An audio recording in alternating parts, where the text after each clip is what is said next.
Gente interessante, está começando mais um programa. Marisa, você recebe quem hoje? Elias, o nosso entrevistado de hoje é o psicólogo Carlos Eduardo Filhar. Nós vamos conversar com ele sobre a ansiedade nessa pandemia e principalmente nesse momento de volta ao trabalho e à vida normal. Já, já. Então, gente interessante, começa agora.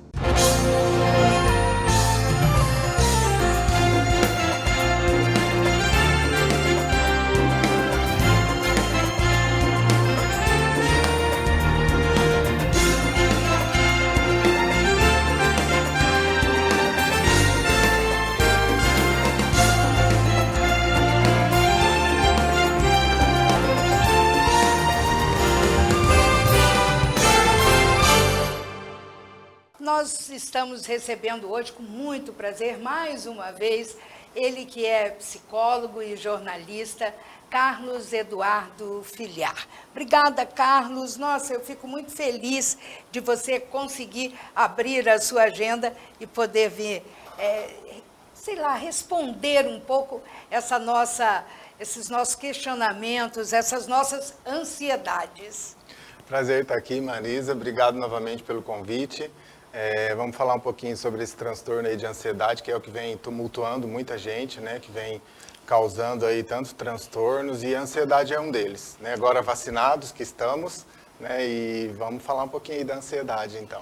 Exatamente, é esse o nosso assunto. Olha, eu até estava vendo uma pesquisa, primeiro que os especialistas em saúde mental, eles sempre comentam, nesse momento, falando que houve um aumento muito grande dos transtornos de ansiedade nessa época de pandemia. E, claro, aliado isso ao medo do contágio, à tristeza, ao luto, à perda, não é? Que muita gente, infelizmente, a gente vê isso todos os dias, diariamente, ou um amigo, a família, pessoas queridas, conhecidas, isso tudo tem abalado muito as nossas vidas, os nossos dia a dia. E hoje nós convidamos o Carlos Eduardo Filhar exatamente para falar sobre ansiedade. Olha só, segundo uma pesquisa realizada pelo Ministério da Saúde, a ansiedade é o transtorno mais presente durante essa pandemia da Covid-19. Além da ansiedade, é encontrada aí em 86% dos entrevistados que participaram dessa pesquisa do Ministério da Saúde, também foi constatada a presença muito grande também de um transtorno de estresse pós-traumático. Quer dizer, é isso que a gente está vivendo, é isso, uma das sequelas que a pandemia deixou aqui para a gente.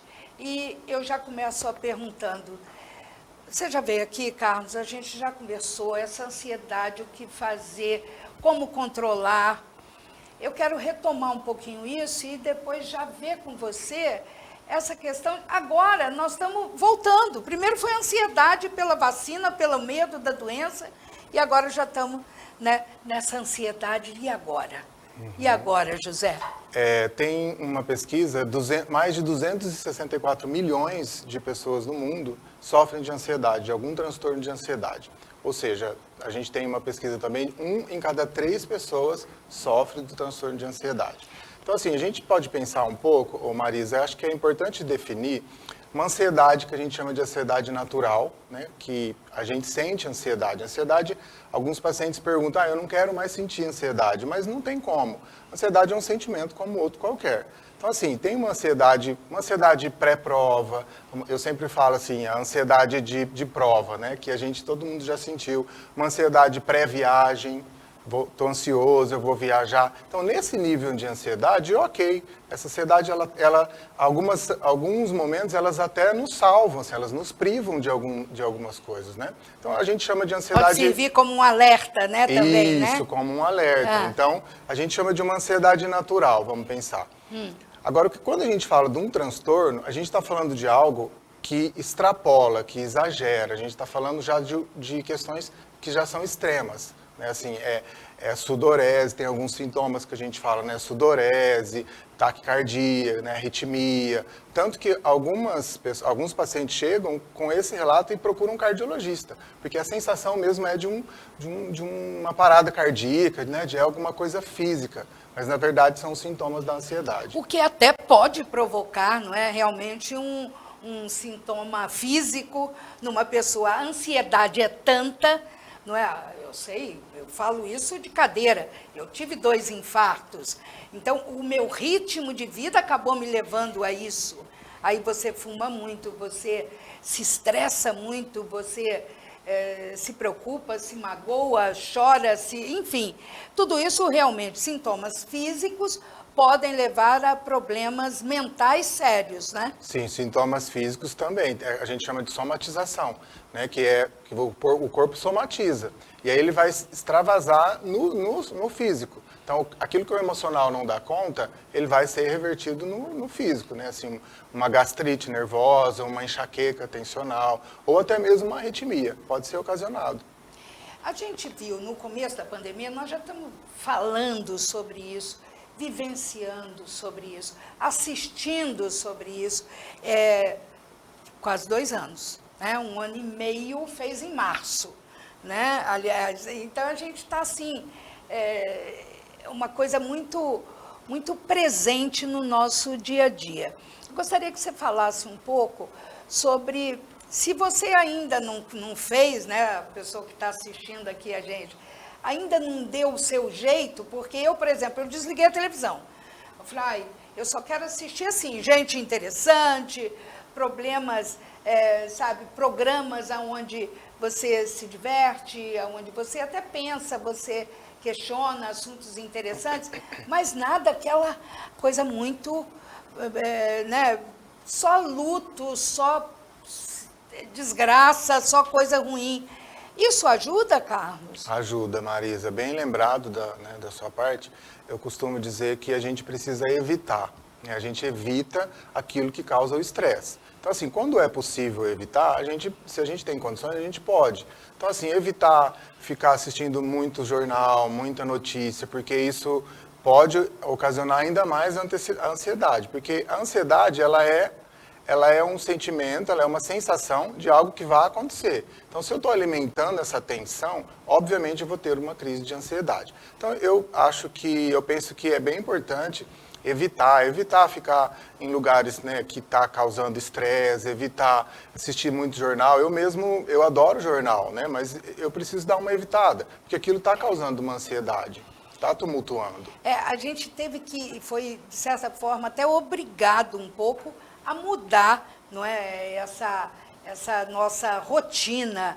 É claro que você muitas vezes, e a maioria virou home office, a gente tá mais em casa, então é uma coisa assim que a gente, enfim, mudamos a nossa rotina, mas também não dá para a gente ficar 24 horas falando e pensando em pandemia, porque senão realmente a gente enlouquece os filhos, porque já tem esse peso também, não é? Essa mudança, gente que saía cedo para trabalhar e voltava à noite, está o dia todo dentro de casa. As crianças estão dentro de casa, porque as escolas agora só que estão voltando. Muita gente está trabalhando em casa, não está indo, né, dar uma relaxada no próprio trabalho, né, que é muito gostoso você sair para trabalhar. Enfim, o que fazer a partir de agora, Carlos? Porque eu penso assim, agora a gente já está num outro ritmo. E daqui a pouco vamos ter que mudar de novo. Gente... Eu acho importante, Marisa, a gente pensar que a gente tem que validar a realidade. Então, assim, validar a realidade entendemos que existe uma pandemia, a seriedade, a complexidade dessa pandemia, o quanto foi difícil e está sendo ainda difícil, né? Mas quando a gente valida isso, a gente reconhece a realidade. E reconhecer a realidade nos coloca nesse lugar. Então, assim, existe uma pandemia, nós estamos tomando os devidos cuidados, e agora começa-se a dar essa sensação, a gente vê números, né, assim, expressivos até, quanto mais avança a vacinação, mais, né, diminui os números, os casos, as mortes. Então, a gente vai pensando que a gente acaba retomando um pouco na nossa realidade. Então, quando a gente vai voltando para a realidade, as escolas estão voltando com os alunos presenciais, os trabalhos que alguns continuam home office, né, alguns vão continuar, porque esse modelo home office, ele se encaixou muito bem. Sim. De forma que a gente não esperava que isso aconteceria. Então, eu acho que esse retorno gradativo, a gente vai sentindo um normal, né, que a gente chama ainda de novo normal. Então, a gente vai sentindo que isso vai retomando. E eu ouço relatos de alguns pacientes que a ansiedade começa a atrapalhar nesse momento também com a volta. Houve um momento crucial onde retrocedemos, né? Ficamos dentro de casa. Da noite pro dia, fica dentro de casa? Fica dentro de casa, não vamos sair. E aí depois isso foi retomando aos poucos. E está retomando, né, de acordo com os números, com as permissões que vão acontecendo. E eu ouço relatos assim, Carlos, e agora? Como que eu vou voltar para a minha realidade? Porque aí vem uma nova readaptação. Apesar de já estarmos habituados àquele modelo antigo antes da pandemia, mas ainda vai precisar de uma nova adaptação. Com certeza, eu imagino também, Carlos, eu fico observando, né, que tem muita gente também com medo, mas porque nós vivemos o medo da doença, o medo de perder o emprego, o medo de não conseguir pagar a conta, o medo de fechar o negócio, o medo, abro, não abro, um novo negócio, e então tem essa coisa também, e agora? Nossa, vai voltar, será que vai continuar o meu emprego? Será que eu vou conseguir, o meu patrão vai me manter nele, né? Quer dizer, ainda tem mais isso. Gente, é uma briga, uma ansiedade constante. O medo, ele priva a gente, né, e ele salva em alguns momentos. Então, é natural que a gente tenha medo, que a gente sinta medo nesse momento, que a gente fique, né, com essa ansiedade, etc. Mas é importante a gente pensar que o medo, ele também, ele nos salva, mas ele nos priva. Então, é preciso tomar esse cuidado. Eu não posso ficar privado dentro de casa, né, com esse medo. Eu preciso voltar. Paralisado não podemos ficar. Então, eu preciso voltar. E como será esse retorno? Né? É exatamente sobre isso que a gente vai continuar falando logo depois do nosso intervalo, que nós estamos recebendo com muito prazer aqui, ele que é jornalista e psicólogo, o Carlos Eduardo Filiar. Nós vamos fazer um rápido intervalo e voltamos já já.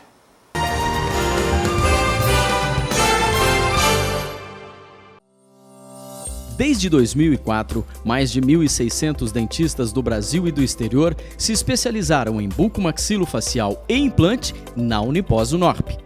Hoje, quase 500 alunos estrangeiros estão cursando algumas das nossas 13 especializações em odontologia na Unipós-Unorp. Estamos entre as 10 melhores faculdades de odontologia do Brasil. Da graduação à pós-graduação em odontologia, quem conhece já sabe. Odonto é aqui. Unipós-Unorp, nada se compara.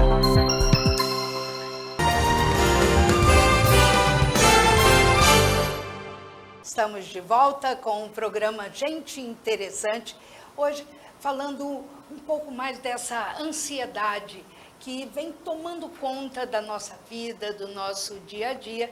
Estamos recebendo aqui o psicólogo Carlos Eduardo Filiar. Ele, antes de ser psicólogo, ele também é jornalista, formado em habilitação em jornalismo pela Unorp desde 2005 e depois concluiu também a psicologia na Faceres e de 2011 para cá vem desenvolvendo esse trabalho dedicado aí à psicologia clínica. Ele tem pós-graduação em psicanálise e clínica contemporânea, sujeito, sofrimento e intervenções. Enfim, ele vem dedicando a vida dele, o dia a dia, em estudar e acompanhar, e está salvando e ajudando muitas vidas e muitas cabeças humanas, que mais do que nunca nesse momento nós estamos precisando muito. Carlos, que bom que você está aqui com a gente. A gente está falando hoje, né, dessa questão da ansiedade que vem tomando conta da vida da gente, e você lembrou bem, agora, depois de todo um sofrimento, de mais de 1 ano e meio sofrendo ali com a pandemia, agora Graças a Deus, está melhorando os números, nós estamos vacinados. Você, como profissional da saúde, já tomou as 2 doses, né? Já tomei. E eu, não como profissional, eu fui tomar pela idade. Eu, acima de 60, né, com 60, já tomei as 2 doses. Então, isso deu uma aliviada. Parece que tirou um fardo, não é? Eu tenho amigas e amigas que falam, ai, como é bom saber que a gente já tomou a 2ª dose. Só que agora vem essa outra fase, essa nova ansiedade. Falei, e agora, José, o que eu vou fazer? Como é que vai se adaptar tudo isso mentalmente? É muito mais difícil, parece? É difícil, Marisa. A gente fica falando tanto de ansiedade, como vai ser essa volta. E eu percebo que os pacientes ficam, as pessoas que eu converso, não só pacientes, ficam muito preocupados com essa volta. Mas eu sempre acabo comentando assim, a gente precisa entender que a realidade está retomando, não é fácil, né? Passamos por um momento muito difícil, mas conforme a gente vai percebendo que esse retorno vai acontecendo aos poucos, os números estão dizendo aí por si, a gente vai retomando a realidade, a gente vai retomando ao trabalho, a gente vai entendendo esse novo movimento, como que vai ser esse retorno, e aos poucos a gente vai tentando se adaptar. Na sua opinião, você trabalha com jovens e adultos, não é? Apesar de ter tido uma fase ali na Arpron, ele foi psicólogo da Arpron, trabalhou muito com jovem. Na sua avaliação e observação, quem que sofreu ou está sofrendo mais nesse período de pandemia? Eu percebo, Marisa, que as crianças sofreram muito. Porque agora eu estou até percebendo, assim, eu ouvi algumas entrevistas, né? Pessoal, os alunos voltando, e eu percebi que para a criança é muito mais difícil, porque a criança, o adulto acaba sempre tendo mais ferramentas emocionais para lidar, o adulto consegue desenvolver outros tipos de raciocínio, entender de uma forma mais adulta, mais madura, por mais difícil que seja. Agora a criança, ela não tem tantas ferramentas para compreensão, dependendo da idade, ela não tem tanto discernimento para entender que ela vai ficar privada, que ela não vai para a escola, que existe a questão do distanciamento. Se para o adulto é difícil, imagina para uma criança. Agora, o retorno com a escola ainda, os números estão dizendo, mas a gente ainda existe um cuidado, existe todas as precauções que precisam ser tomadas na escola ainda. Então, assim, tomar esse cuidado e ainda assim as crianças vão ter, eu acredito que tiveram e vão ter um pouco mais de dificuldade, sim. Aliás, a gente, tanto eu quanto o Carlos, nós estamos aqui no estúdio só com o Raoni, que é o nosso operador aqui, técnico, né, diretor aqui no estúdio. Por isso nós estamos sem máscara, mas guardados aqui todo o distanciamento, enfim, temos álcool no estúdio, tudo, porque é importante, independente da vacina, não é? Nós também ainda temos que continuar com esses pequenos atos de segurança que você tem que ter para você, para mim, não é? Para o colega, para a família, para todo mundo.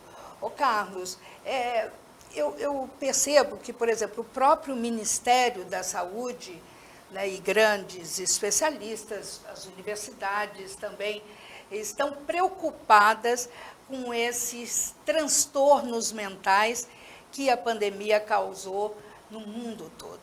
Não é só um privilégio nosso daqui do Brasil ou de Rio Preto, mas o mundo todo. Nós estamos vendo coisas incríveis. Por exemplo, agora mesmo na Olimpíada, né, aquela Simone Biles lá, dizendo que ela não está aguentando, que é muita cobrança, é muito... Então, tudo isso mudou. Você acredita num antes e depois da pandemia? Um antes e depois mental das pessoas? Eu acredito sim, Marisa.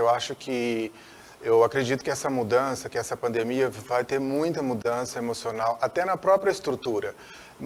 Eu ouço muito relato assim, as pessoas talvez não tivessem ciência do quanto somos capazes da mudança, o quanto somos capazes de desenvolver, de sair da zona de conforto. Então eu percebo muito isso. Eu acho que esse momento que houve com a pandemia fez com que a gente nos olhassem de outra forma, com muito mais desenvolvimento, com muito mais força, com mais possibilidade de sair da zona de conforto, porque a zona de conforto é confortável, mas ela não move nada mais ali. Então, essa pandemia nos fez obrigatoriamente, quase que obrigatoriamente, a sair da zona de conforto. Então, eu acredito que sim. Foi muito uma aprovação, né? Mais Foi. do que uma aprovação.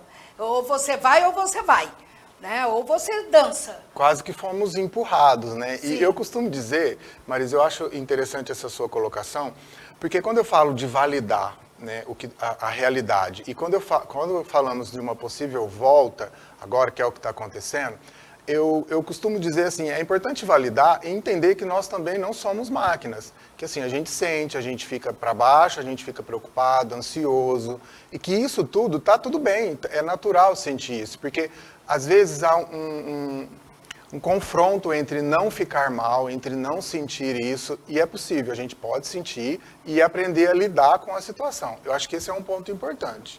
As famílias, elas mudaram, não é? Aliás, todos nós mudamos, mas as próprias famílias, o jeito de ser, de viver, o dia a dia dentro de casa mudou e mudou muito, né? Você falou dessa pesquisa da Organização Mundial de Saúde, não é? A grande preocupação é exatamente isso. Como vai ser daqui para frente? Como vai ser daqui para frente? As pessoas ficam, né, me perguntando assim, e agora, Carlos? Como que vai ser essa volta? Como que eu vou me sentir? Como que eu vou me adaptar? E que, na verdade, assim, é uma readaptação. Nós já sabíamos como era viver assim. Então, eu acho que esse momento, como eu disse, é importante validar, é importante entender todo esse processo de uma volta. Se não tiver tudo bem também. Tudo bem não estar tudo bem sempre, porque, como eu disse, nós não somos máquinas. A gente fica cheio de altos e baixos, porque esse é o ciclo, né, Marisa? A vida é cheia de altos e baixos. Então, quando a gente busca ferramentas para poder lidar com esses altos e baixos.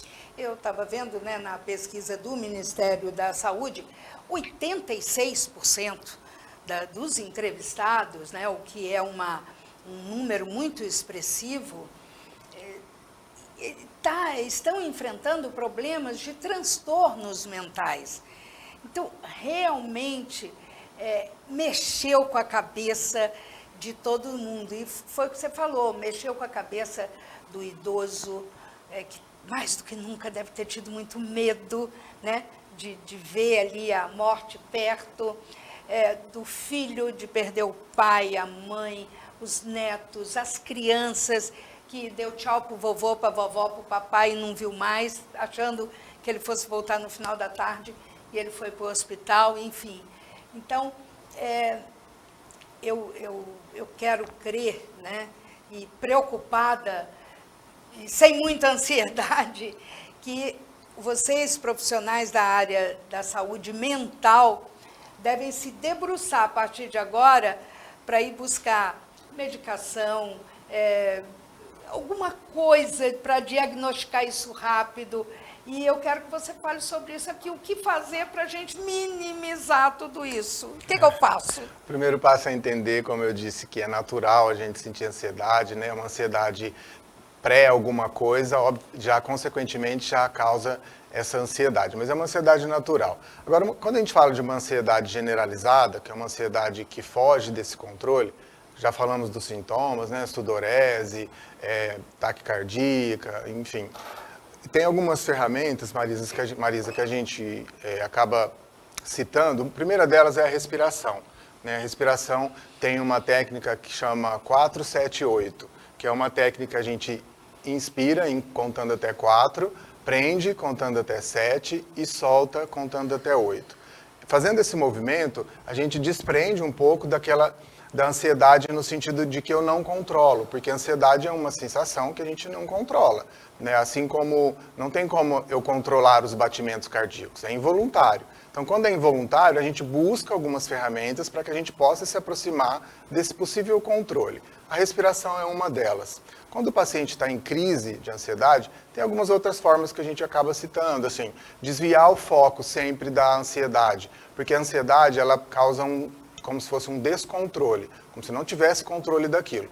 Quanto mais eu vou ficando ansioso, mais eu vou perdendo o controle da situação. Então, quando eu desvio o foco dessa intensidade, eu acabo saindo desse lugar. Então, assim, algumas pessoas relatam que começam a contar coisas, né? Ah, quantos livros tem na prateleira? Eu começo a contar quantos livros tem, porque aí eu desvio o foco daquele comportamento que, teoricamente, é involuntário. Caminhada também está sendo muito indicada, não é? É claro, você não vai caminhar sozinho, ou um casal, enfim, um amigo, uma amiga, não vai provocar aglomeração. E está sendo muito bom, não é? Porque você acaba ajudando, porque tem isso também, né? Todos nós engordamos, não é? Porque ficamos dentro de casa comendo o tempo inteiro. Então, ajuda nisso também e ajuda na ansiedade, a caminhada? Sim, com certeza, Marisa. Sem aglomeração, obviamente, né, como a gente disse, mas a caminhada ou a corrida, né, de rua, que a gente chama, ela é muito importante. Inclusive, recebo muitos pacientes de psiquiatras que chegam orientados dessa forma. Olha, eu estou te procurando, o meu médico pediu para eu fazer terapia e pediu para eu fazer uma atividade física, né? Que a atividade física, a gente sabe, libera endorfina e aí isso causa, né, que é a sensação de prazer. Então, sim, é super recomendado uma atividade física. Você, para a gente terminar aqui, no período de pandemia, eu lembro que você veio aqui com a gente já falando que muita gente passou a buscar, né? Sentiu tão oprimido, com medo, ansioso, diferente, né? Alguma coisa que foi buscar a terapia. Isso ainda continua e acho que vai continuar mais um tempo. Sim, ampliou Marisa. isso mais ainda? Isso ainda continua, os números são expressivos, né? Eu percebi que o aumento foi muito grande da busca, né, pela terapia e que, por um outro lado, isso é muito importante. É a questão do autocuidado, é a questão de cuidar-se emocionalmente, psicologicamente. É claro que muitas das buscas foi por conta da pandemia, da ansiedade, mas a gente não tem só isso de situações de controvérsias. Então, assim, outros problemas surgirão referente a trabalho. Então, eu acho que cuidar, né, da gente mesmo, a gente cuida de tanta gente, as pessoas cuidam de tanta gente, então é importante cuidar de si também. Então, eu acho que esse autocuidado emocional, principalmente agora, nesse momento, é importante. Tá aí, eu acho que essa palavra, né, que o Carlos falou, o autocuidado. Então, é você cuidar de você mesmo, independente de cuidar do próximo, do outro, do marido, da mulher, do filho, da filha, da mãe, do pai, do avô, não interessa. Você se cuidar. Eu acho que esse autocuidado é bem bacana. Eu vou pegar para mim esse conselho. Né? E se você quiser saber mais, conversar com o Carlos, enfim, está vendo aí, durante toda a nossa entrevista, telefone, contato dele, lá para marcar, enfim, para conversar, falar, socorro, socorro, estou precisando de ajuda.